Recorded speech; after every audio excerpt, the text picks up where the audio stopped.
সুবহানাহু ওয়া তাআলা কুরআনুল কারীমের আরেক জায়গার মধ্যে বলেন, আমার আল্লাহ বলেন, আইনামা তাকুনু ইউদরিকুকুমুল মাউত ওয়ালাউ কুনতুম ফি বুরুজিম মুশাইয়াদা।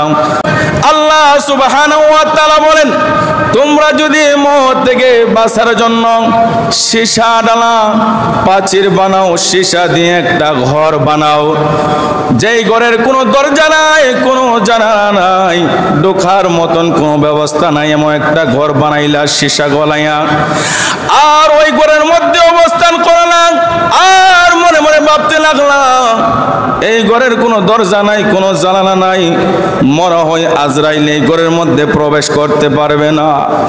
আমার আল্লাহ ডাক দিয়ে বলেন, এই আমার বান্দা বান্দিরা শোনো, সীসা ডালা প্রাচীরের মধ্যে যদি অবস্থান করো, যখন মওতের সময় চলে আসবে গো, আজরাইল আলাইহিস সালাতু ওয়াস সালাম ওই সীসা ডালা প্রাচীরের মধ্য থেকে তোমার প্রাণ পাখিটা কেড়ে নিবে।